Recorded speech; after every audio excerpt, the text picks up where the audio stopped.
함께 말씀 보시겠습니다. 네, 오늘 우리에게 주시는 말씀은 신약성경 빌립보서 4장 6절 말씀부터 7절까지 있는 말씀입니다. 4장 6절부터 저를 따라하겠습니다. 아무것도 염려하지 말고 다만 모든 일에 기도와 간구로 너희 구할 것을 감사함으로 하나님께 아뢰라. 그리하면 모든 지각에 뛰어난 하나님의 평강이 그리스도 예수 안에서 너희 마음과 생각을 지키시리라. 할렐루야. 아멘. 네, 오늘 빌립보서 우리가 4장 6절 말씀부터 7절 말씀까지 같이 읽었습니다. 제가 이번 주에 한 청년한테서 문자를 하나 받았어요. 이 청년이 예전에 우리가 대학생 때부터 대학생 그 CCC 활동을 하면서 제가 왜 제 기억에 남아있냐면 처음 받은 이제 간호사직을 하면서 처음 받은 사례비 중에 11조를 이제 청년부 사역 담당하고 있는 청년부 전수한 저를 데려다가 밥을 한 끼를 삶기면서 저한테 밥을 한 끼를 대접하고 그 다음에 11조를 떼어서 저한테 봉투에 담아서 주는 거예요. 그러면서 하는 말이 교회에 11조를 하고 또 주의 중에게 11조를 하고 싶어서 드린다고. 그래서 내가 너한테 이거를 받을 이유가 없다? 그랬더니 되게 기쁜 마음으로 준비했으니까 기쁘게 받아달라고 딱 한 번 그런 일이 있었어요. 근데 이 친구가 왜 제 마음에 기억에 남느냐 하면 교회를 오는데 엄청 짧은 반바지를 입고서 예배실 2층에 올라가서 수요일에 저녁 예배 짧은 반바지 정말 우리가 생각하는 그 반바지가 아니고 더 짧은 아가씨들이 입는 그 짧은 반바지를 입고 2층에 올라가서 교회 들어올 때부터 그 짧은 반바지에다가 제가 이제 너무 충격적인데 왜 그래요? 짧은 반바지에다가 쪼리를 신고 찍찍 끌면서 걸어 들어오는 거예요. 예배 안내위원하고 있던 제가 심히 곤란해요. 뭐냐? 그랬더니 얘가 한다는 말이 전도사님 교회 안 오는 것보다 낫잖아요. 예배 왔잖아요. 그러길래 그래 고맙다 그래 그랬더니만 그 당시 청년들은 무조건 예배를 오면 2층으로 올라갔어요. 상석인가 봐요. 올라가서 그 앞에 펜스에다가 다리를 탁 올리고 탁 예배를 드리는 거예요. 제 기억에 오래 남는 청년이에요. 근데 이 청년이 간호사를 이제 시작하면서 저한테 그러는 거예요. 목사님, 주간하실 너무 힘들어요. 너무 힘들어서 저 정말 어떻게 할지 모르겠어요. 다른 부서로 옮게 기도 좀 해주세요. 그래? 그럼 우리 같이 기도하자 하는데 순간 기도하는 가운데 이 친구가 초록색 그 수술 들어갈 때 그 옷이나 중환자실에 입는 옷을 입고 열심히 일하는 모습이 마음속으로 그려지는 거예요. 그래서 안타까운 마음에 주님 저 친구의 삶을 좀 이동시켜 주십시오. 근데 이 친구가 어느 날 뛰어오더니 하는 말이 목사님 3교대였잖아요. 중환자실이었잖아요. 근데 이제 교수님 밑으로 들어가게 돼서 아침에 출근하고 저녁에 퇴근해요. 그러는 거예요. 진심 축하한다. 너무 잘됐다. 함께 기뻐했어요. 제가 철야 때나 청년들하고 저녁에 기도회를 마치면 새벽 1-2시에 끝날 때도 있거든요. 그럼 이 청년은 꼭 제가 운전하는 옆자리에 앉아가지고 제가 솔로를 하면 엘토를 따라해주고 제가 엘토를 하면 소프라노를 따라해주면서 찬양을 하면서 새벽 운행 또 저녁 그 야간 운행을 했던 친구예요. 이 친구가 오늘 저한테 또 연락이 온 거예요.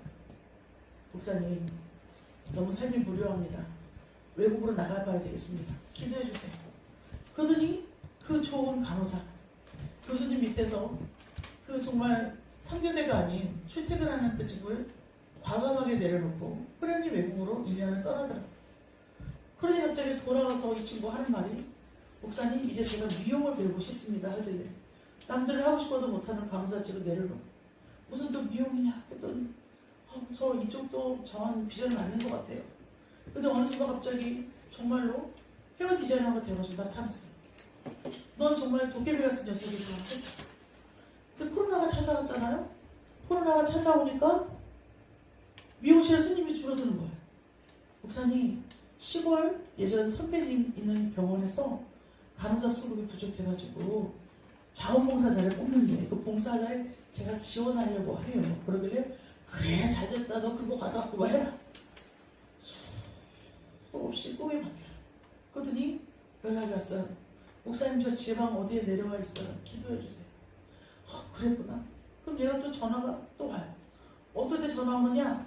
목사님 암흑의 인간이 저를 괴롭힙니다. 저 인간 때문에 미치겠습니다. 벌받게 기도해 주세요. 네? 그래? 이름을 불러라. 이름이 이엔 뭐 암흑입니다. 그럼 그래 이름 부르면 기도할게. 또 전화를 끊으면 어느 순간 또 전화가 와요. 목사님 세상이 왜 이래요? 이렇게 또 전화가 와요. 그러면 그래 힘들구나. 같이 기도하자. 제가 오늘 설명이 굉장히 장황했죠? 이 친구가 어느 날 도깨비같이 하자는 말이 공무원이 되겠다는 거예요.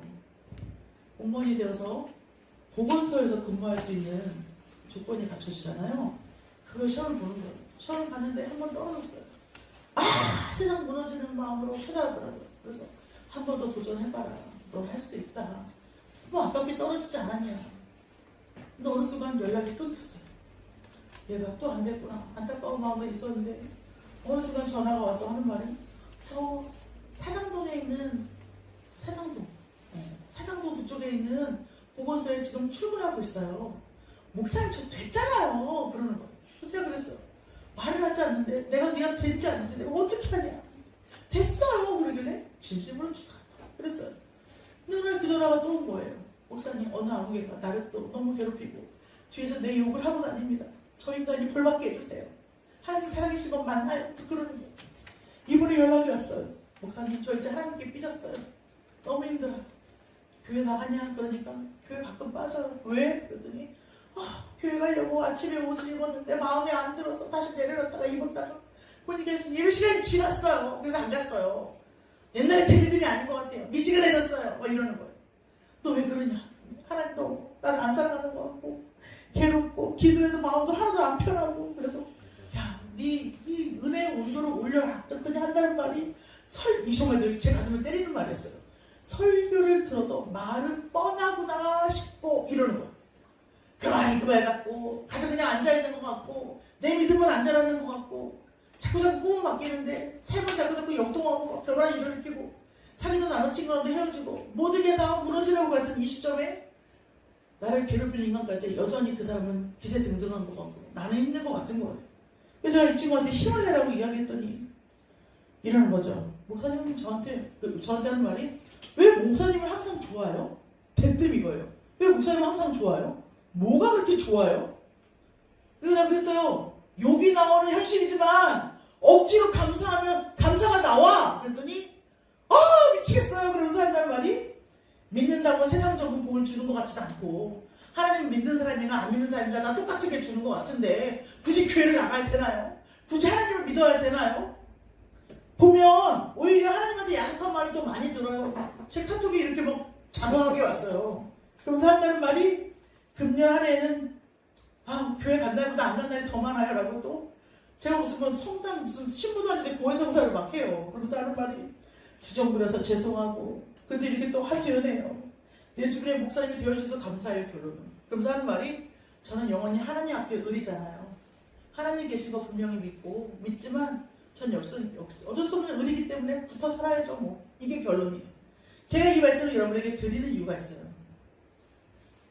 세상을 살 때 악한 자나 선한 자나 똑같이 비는 내려요. 믿는 자나 믿지 않는 자나 똑같이 햇빛을 쬐어요. 근데 여러분 우리가 출애굽 때 이스라엘 백성들을 보면 고센 땅에는 빛이 있고 그 외 지역에는 빛이 없는 암흑을 주님께서 주신 적이 있어요. 우리 눈으로 볼 때는 모두가 똑같이 비를 맞고 똑같이 햇빛을 맞고 하는 것 같지만 하나님께서 영화를 열어서 우리가 영적으로 볼 때는 믿는 자에게 주시는 은혜가 더 한량없이 많다라는 거예요. 오늘 우고사님이 기도하셨지만 폭포수와 같은 은혜가 내 머리 위에 쏟아지는 걸 내가 몰라요. 여러분 우리가 지금까지 어떻게 자랐어요? 부모가 진 자리, 마른 자리 갈아내시면서 우리를 키웠잖아요. 그 은혜가 보여요? 알아요? 속된 말로 정말 저는 버르장머리 없이 남에게는 정말 너무나 친절한 척, 자상한 척, 배려하는 척을 잘하면서 내 부모님 앞에서는 버르장머리 굴 때가 한없이 많아요. 부모님 함부로 해도 될 거고 뒤에서 엔지사님 오케이 했어요. 맞다고. 저 정말 그래요. 왜냐면 소중하고 가까운 사람일수록 더 그래도 된다고 생각하는 넘침이 있어요. 저 어젯밤에 김원광 목사님하고 부부싸움 했는데요. 싸운 이유는 하나예요.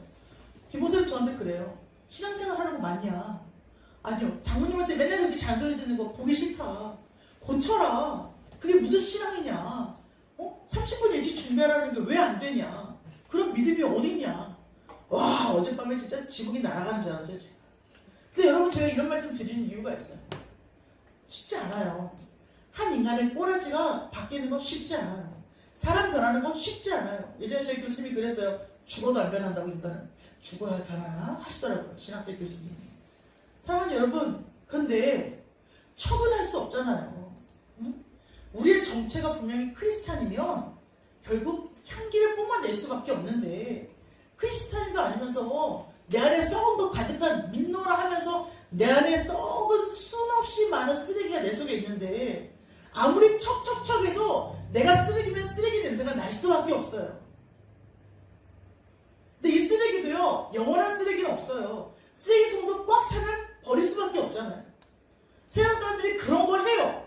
쓰레기가 차면 버릴 줄 알아요. 근데 우리 그리스도인들은 어떻게 이 쓰레기를 버릴까요? 마음속에 오는 이 수없이 많은 염려와 걱정들. 기도예요, 기도. 주님 앞에 맡기고 내려놓는, 눌러줘 보세요.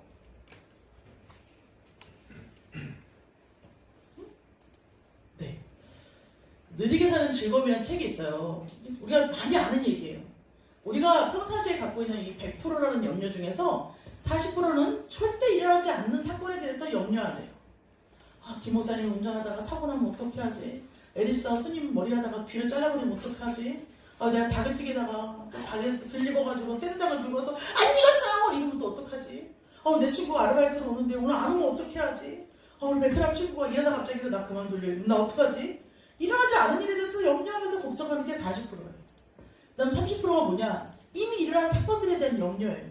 개척을 하긴 했는데 어떻게 하지? 아, 교회 지하네 어떻게 하지? 아, 성도들이 이제 막 10명 이제 어떡하지? 아, 어떡하라고요? 아, 김 목사님하고 결혼을 했는데 어떻게 하지? 이미 일어난 일이잖아요. 이걸 왜 염려하냐? 22% 사소한 사건들에 대한 염려예요. 어머, 내가 살짝 엎었어. 어떻게 하지? 어머 세상에, 우리 이영철 선생님 땅 사주고 싶었는데 어머, 땅이 다 떨어졌네. 어떻게 하지? 어떻게 하라고요? 내 소관이 아니잖아요. 마지막 4% 우리가 바꿀 수 없는 사건들에 대하고 결혼은 염려의 그 정말 수없이 많은 스모그 이 안개를 다 빼고 나면 4%가 겨우 우리의 염려거리지 96%가 우리를 속이고 있다는 사실이. 눌러주세요. 근데 성경은 우리에게 이렇게 말씀하고 있어요. 빌립보서 4장을 보면 첫 번째, 이 염려를 하지 않으려면, 이 염려를 퍼내려면 어떻게 해야 되느냐? 모든 일에 기도와 간구로 하라 이거예요. 모든 일에. 여러분, 여기에서 제가 여러분에게 드리고 싶은 말씀이 있어요. 내 통장 잔고가 줄어들면 어떻게 하지? 내 주식이 갑자기 폭삭 주저앉거나 아니면 아예 하한가를 확 때려버리거나 아니면 아예 거래가 정지돼버리면 어떻게 하지? 저 인간이 나를 속이면 어떻게 하지? 저 사람이 나를 갖다가 뒤에서 욕하고 다니면 어떻게 하지? 왜 염려가 없겠어요? 우리 전사님 요즘에 비전 듣고 기도하잖아요. 나의 진로를 주님께서 인도해주지 않으시면 어떻게 하지? 근심과 염려가 따라올 수 있죠. 그런데 근심과 염려는요, 정말 내가 해야 되는 건 4%일 뿐이고 이걸 어떻게? 하나님께 기도하고 간구해야 된다는 거예요. 여기에서 중요한 사실은 뭐가 있냐면 잘 되겠지라는 건 기도가 아니에요. 에이, 어떻게 되겠지? 굴러가겠지? 이건 간구도 아니에요. 세상에 많은 사람들이 야, 결국 시간은 가. 결국 국방부 시계는 돌아가. 이런 식으로 인생을 한강물에다가 쓰레기 떠들이는 것처럼 이렇게 막 보내는 사람들이 있어요. 근데 우리 주님께서 우리에게 말씀하시길 기도와 간구를 하래요. 우리 예수님께서 십자가를 앞에 놓으시고 어떻게 하셨냐? 겟세마네 동산에 올라가셔서 땀방울이 핏방울이 되기까지 주님 앞에 뜨겁게 기도했어요. 우리 주님, 삼위일체 되신 우리 예수님께서 핏방울 흘려가면서 땀방울 흘려가면서 울며 기도하셨는데 우리가 하물며 뭐라고?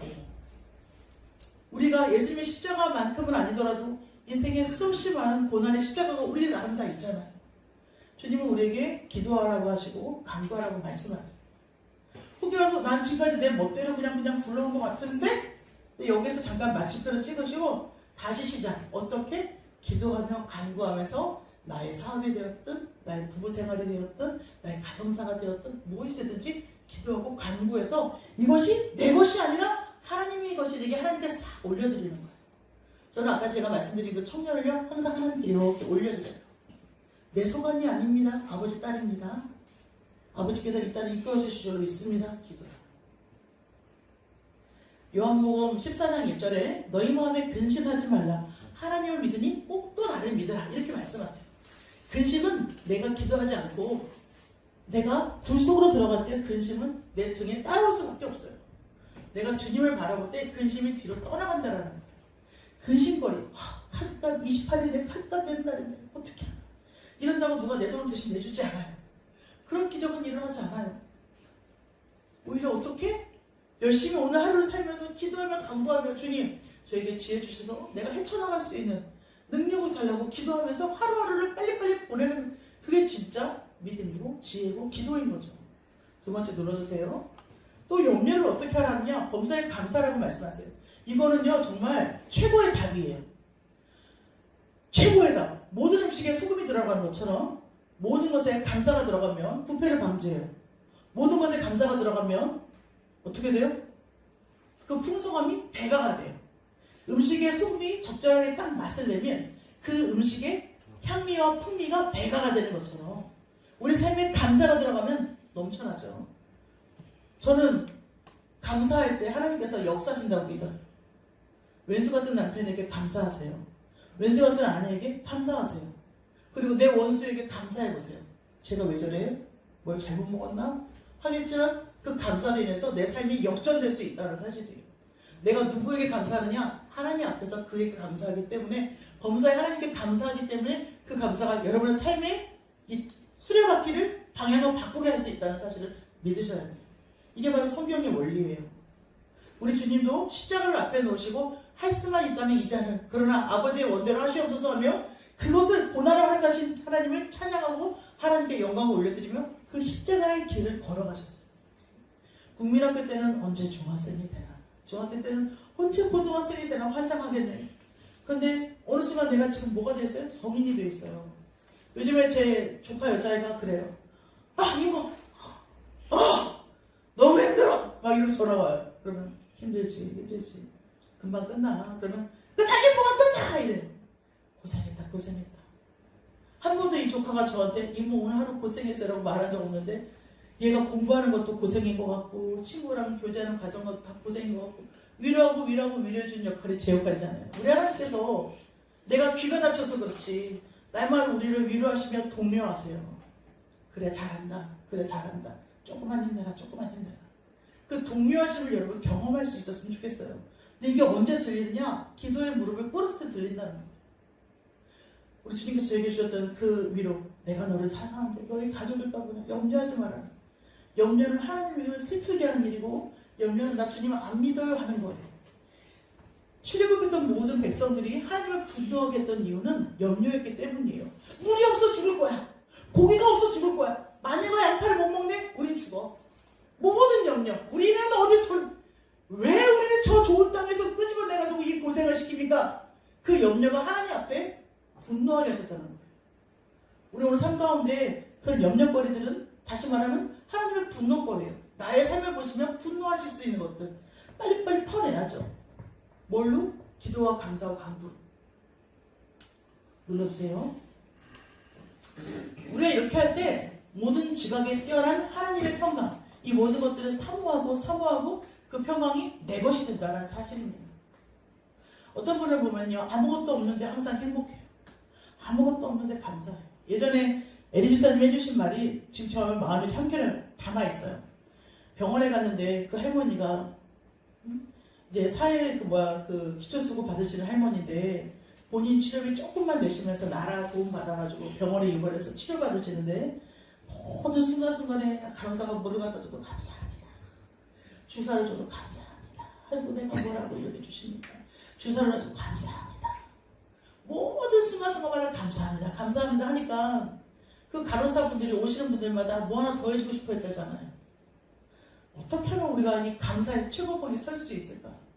감사하는 사람은 어떤 사람이냐면 겸손한 사람이에요. 내가 겸손해지고 낮아지면 모든 거 감사할 수밖에 없어요. 어젯밤에 제가 일하는 가게에서 거의 2시 다 돼서 나왔거든요. 김영건 목사님이 옆자리를 지켜주셨어요. 같이 퇴근해 주셨어요. 에릴사님은 하겠지만 저는 너무 감사했어요. 항상 힘들고 어려울 때 같이 뭔가를 지어주는 사람이 그것이 내 배우자이고 내 가족이고 내 친구일 때 감사가 배가로 넘치더라고요. 사랑하는 여러분, 염려는 우리를 죽이지 않아요. 가난에 대한 염려, 병에 대한 염려, 죽음에 대한 염려가 나를 침몰시키지 않아요. 이 염려는 오히려 내 믿음을 침몰하게 하는 거예요. 이 염려에서 여러분, 일어서는 여러분 되시기를 축복합니다. 기도의 용사였던 뮬러 목사님이 있어요. 이 목사님이 이런 일이 있었어요. 아내가 갖고 싶어하는 의자가 있어요. 이거 꼭 그 의자가 필요한데. 근데 이 목사님이 그 유명한 별명이 뭐냐면 5만 번 응답받은 조지 뮬러. 우리가 유명하잖아요. 책으로도 보고. 근데 그분이 아내가 이제 배를 타고 바다를 향해 나가야 되는데 배울면 자주 하니까 이 아내가 뉴욕에서 사용하던 의자를 보내달라고 부탁을 했는 거. 지금처럼 왕래가 편한 시대가 아니잖아요. 그 당시는. 근데 주변 사람들이 다 그러는 거예요. 미리 사용하던 의자를 보내달라고 편지를 보냈는데 배가 출발하기 30분 전에도 31분 전에도 그 의자는 도착하지 않았어요. 모두가 다 불가능하다고 생각했는데 조지 뮬러 목사님은 그 의자를 위해서 간절히 기도했어요. 하나님, 내 아내가 멀미를 심하게 합니다. 그 의자가 꼭 있어야 합니다. 주세요. 아무 의자나 앉으면 어떻고 그냥 방바닥에 땅바닥에 앉으면 어떻고 뭐 어때요. 근데 아내가 원하니까 이 남편이 간절히 하나님께 두 손 모아 기도하는 거죠. 자, 출발 30분 전, 딱 30분이 됐는데 의자가 도착했어요. 근데 그 다음이 더 중요해요. 그 다음이 왜 더 중요하냐면 하나님께서 시간을 맞춰서 그 의자를 보여주실 것이라고 많은 사람들에게 선포하며 기도했거든요. 그냥 주세요 이게 아니라 김지영 지사님 의자가 도착할 겁니다. 하나님께서 그 시간에 딱 주실 거예요 라고 하며 우리 아버지의 이름을 계속해서 말하며 기도하신 거예요. 의자가 도착하니까 뮬러는 그 의자를 받자마자 어떻게 했느냐, 어린아이가 부모로부터 선물을 받은 것처럼 막 뛰면서 기뻐야 돼요. 뛰면서 기뻐야 돼요. 여기서 배울 점이 있어요. 아버지가 내 아버지인가? 정말 저분이 내 아버지인가?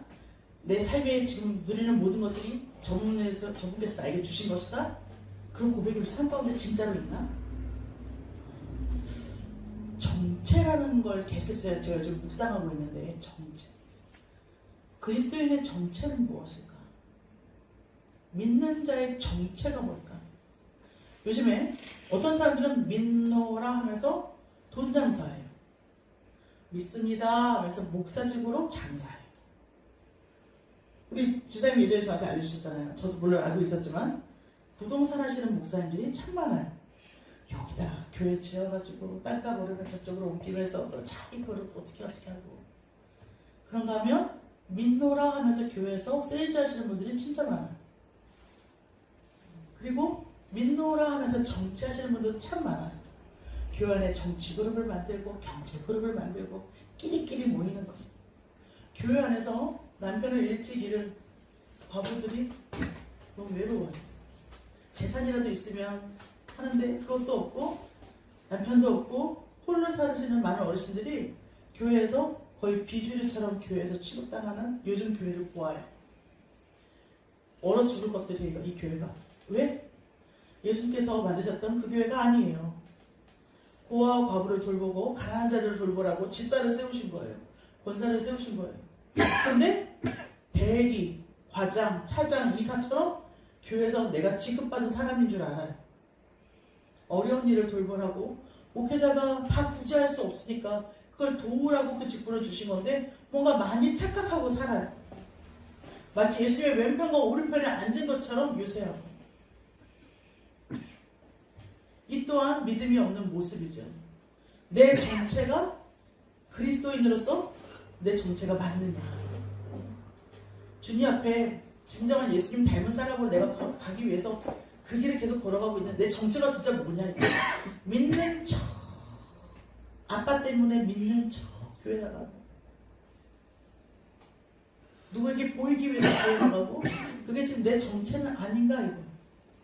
여러분 정말 송구한 말씀이지만 저도 그런 마음 들 때 있어요.